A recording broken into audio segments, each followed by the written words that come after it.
पिछले 5 वर्षों से सोने की कीमतों में लगातार वृद्धि जारी है। करवा चौथ, दिवाली के बीच सोने की कीमतों ने एक नई ऊंचाई छू ली है। ये वो समय है जब लोग अपने गहनों और निवेश की योजना बनाते हैं।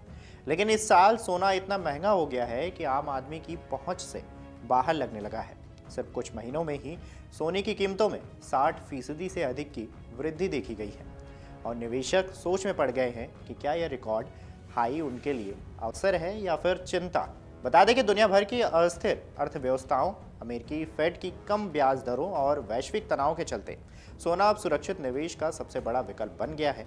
लेकिन सवाल यही है कि आखिर क्यों दिवाली और करवा चौथ जैसे त्योहारों के समय सोना हर रिकॉर्ड तोड़ रहा है।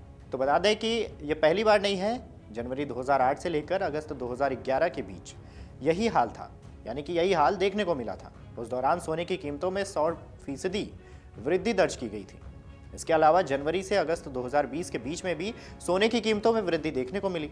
अब सवाल यही है कि आखिर सोने की कीमतों में इतना इजाफा क्यों हो रहा है, तो इस पर भी नजर डालते हैं। मीडिया रिपोर्ट्स की माने तो दुनिया भर के केंद्रीय बैंकों ने पिछले एक दशक में अपने सोने के भंडार को बढ़ाया है। दुनिया भर में जिस तेजी से अस्थिरता बढ़ रही है, उसे देखते हुए रिजर्व बैंक ऑफ इंडिया भी गोल्ड रिजर्व में बढ़ोतरी कर रहा है। सितंबर 2025 में अमेरिका के फेडरल रिजर्व ने ब्याज दरों में 25 बेसिस पॉइंट की कटौती की थी। अमेरिका की कम ब्याज दरें कई बार डॉलर के कमजोर होने के कारण बनती रही हैं। यही कारण है कि सोने की कीमतों में इजाफा देखने को मिलता है। ग्लोबल डेप्थ इस समय लगभग 338 ट्रिलियन डॉलर के करीब पहुंच गया है। जी हाँ, 338 ट्रिलियन डॉलर। यह वैश्विक जीडीपी के मुकाबले काफ़ी अधिक है। डेप्थ बबल की वजह से निवेशक घबराए हुए हैं कि कहीं यह दुनिया भर में एक नई वित्तीय अस्थिरता को जन्म न दे दें।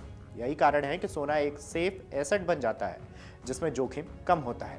दुनिया के कई देशों की अर्थव्यवस्थाएं इस समय मंदी के खतरे, वैश्विक तनाव और महंगाई से जूझ रही हैं। इस कारण बाजार में अस्थिरता का खतरा बना हुआ है।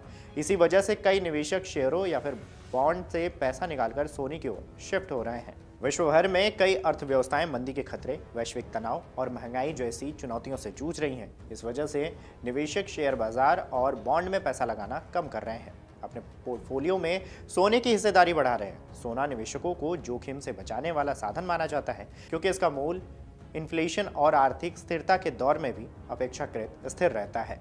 भारत में सोने की कीमतों पर घरेलू मांग भी असर डालती है। शादी, त्योहार और निवेशक जैसे परंपरागत मांग हमेशा से ही सोने की कीमतों को प्रभावित करती रही हैं। लेकिन इस साल रिकॉर्ड हाई कीमतों के चलते यह मांग सामान्य स्तर पर, यानी कि सामान्य स्तर से ऊपर पहुंच गई है। निवेशकों की ओर से आम लोगों के लिए सोने की ऊंची कीमतें आर्थिक चिंता का विषय बन गई हैं। आपको बता दें कि सोने की कीमतों में तेजी केवल भारत ही नहीं बल्कि वैश्विक आर्थिक परिस्थितियों का भी परिणाम है। फेडरल रिजर्व की नीतियां, वैश्विक डेप्थ की स्थिति, मुद्रास्फीति और निवेशकों का सुरक्षित संपत्ति की ओर झुकाव इस वृद्धि का मुख्य कारण है। आम जनता के लिए चुनौती पेश करती है, यानी कि सोने की ऊंची कीमतें उनके लिए किस हद तक पहुंच योग्य है। वहीं निवेशकों के लिए यह समय सतर्क रहने और अपने निवेश को साझेदारी से संतुलित करने का है। सोने की कीमतों का यह दौर चाहे आम जनता के लिए चिंता का विषय हो, निवेशकों के लिए अवसर भी पैदा करता हो। जो लोग लंबे समय से सोने में निवेश कर रहे हैं वे इस वृद्धि से लाभ उठा सकते हैं, लेकिन बाजार की अस्थिरता और वैश्विक आर्थिक दबाव को देखते हुए किसी भी निवेश निर्णय में जल्दबाजी नहीं करनी चाहिए।